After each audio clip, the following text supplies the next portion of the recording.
Hi guys, welcome back to my YouTube channel. The man is back again with another video.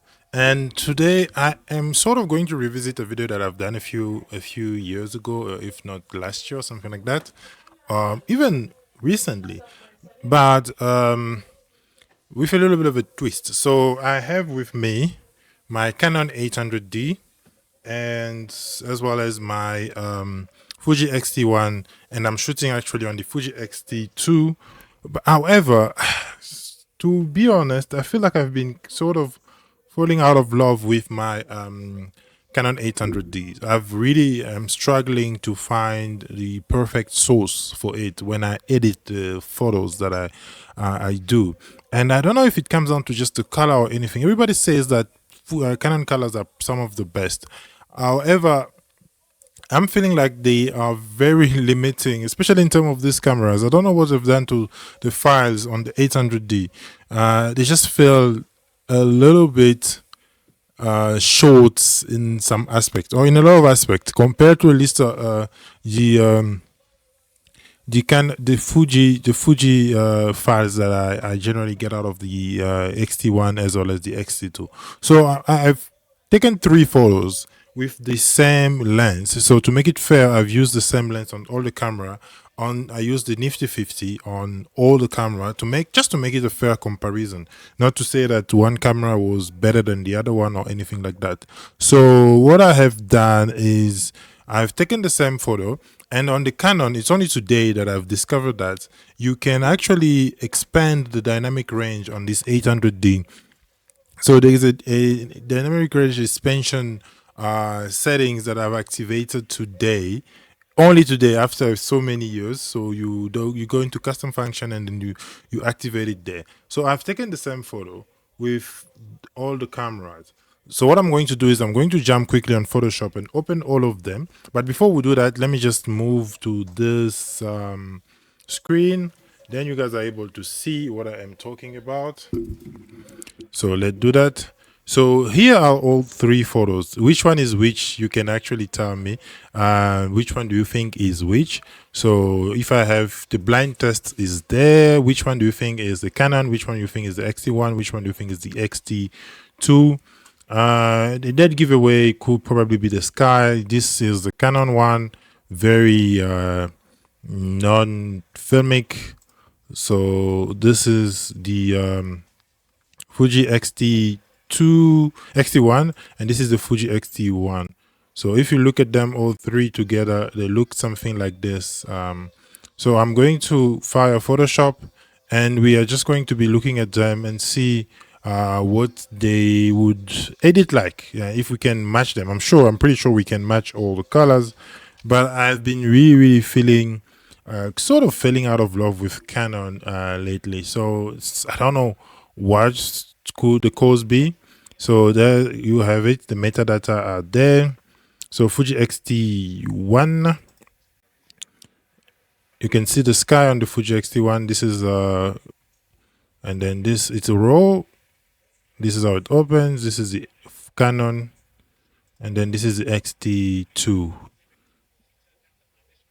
And I can say just by looking at the raw data, the Fuji X-T2 has quite a lot of that info in the shadow. This is the Canon one. Let's see. Cool. So picture 1 is, let's press info there. This is the Fuji X-T1. This is the Canon 800D. And then here we have the Fuji X-T2, as you can see. And cool, let's just do a quick edit, maybe side by side.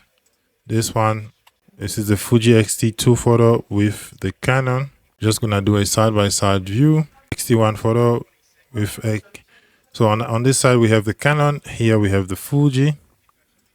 Canon, you can look at the sky, a bit more color on the Fuji, but the shadow looks a bit more mushy here. Yeah, obviously there is a resolution issue as well. Remember, the Fuji is only 18 megapixel. The Canon is 24. So if we edit, let's say we edit, for example, the Canon one, and this is where if I find it a little surprising, we just put an auto edit there. The Canon doesn't look too bad, to be honest, and it's on Adobe Color. We're just going to do Adobe standard on all the photo. We go to the X-T1 photo, we do auto, Adobe standard as well. So you can see our sensors are already different. So we push the shadow. If we want to equalize, you can see the greens don't look as green. Could be a white balance thing. Let's pick a white balance spot here. We're gonna pick here. It's too blue. There is too, or we can set it up manually. Let's say 5100. And then the green tint, we keep it at +5. The vibrance, we put it at 0. The saturation at -0. So the colors are not affected. We said what? 5100. 5100 white balance. The sky is still not the same. The greens, as you can see on Canon, the greens are green.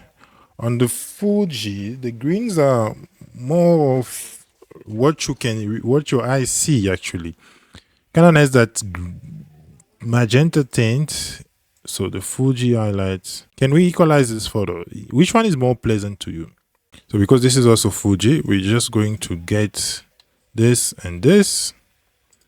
We copy the edit here and we're going to paste it onto the Fuji X-T. So this is now the Fuji X-T2 photo with the same edit against the Fuji X-T1. So you can see for yourself, color temperature the same as the Canon, and you can see the difference even in the color tints. Even the tint itself is, I feel like the Fuji is a bit more true to life.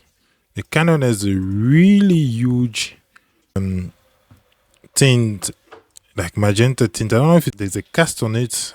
I can't put my finger on it. It's literally the same photo, the same photos, the same sensor size. Can we correct it? So what we could do actually is we come to color and then we can come to our color mixer.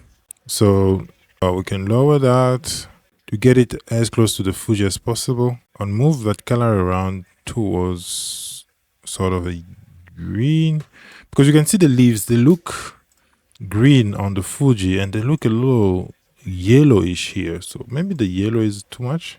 Let's try to subtract yellow or move it towards the green a bit close, and then we move the green towards the blue. We are a bit close. Let's look at it overall. Yeah, we kind of close, but it's not easy, as you may see. So which one do you think is like the best color? Just based on out of your eyes. So maybe let's go to the profile. Let's go to the Canon profile. Let's say neutral. Which one is closest if you want to make its portrait looks close, but it brings a bit of a red. Landscape, too much color. Standard, it's not too bad, but you can see, so it's really not as easy as you may see. And Canon colors, I don't know, I'm personally kind of falling out of love because I feel like personally it takes me a little bit more time to edit them, which is becoming a little bit of a problem, especially when I have to deliver work, because I did a photo shoot, a graduation shoot recently where I had to deliver photo to a client, and the client, I shot with my Canon as well as my Fuji. The client chose most of the Fuji files, and even when I was sort of preparing the photos to be selected, I also personally would have chosen most of the Fuji file. The dynamic range seems much better. Granted, I find that dynamic range expansion tool now on the Canon, which I never knew existed.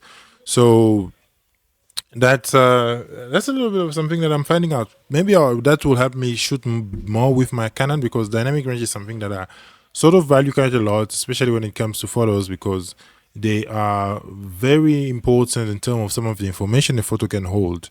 And so far, the Canon still has like better autofocus than any of the Fuji that I have.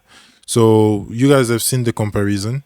I know it's not very exhaustive, but it's just a little bit of my 2 cents and my thinking about why I'm falling out of love with Canon and enjoying more of the Fuji file. So that's pretty much it, guys. And I'll see you in the next one. Please subscribe and put down your comment on which one of the camera or which one of the photos you like best. You like the Canon, the Fuji, or the X-T1 as well as the X-T2. Actually, that's how it's supposed to go. So there we go. This is the main screen with all the photos, and which one do you like best? In the middle here we have Canon, here we have the X-T1, and on the far left we have the X-T2. All right guys, I'll see you in the next one, and peace out.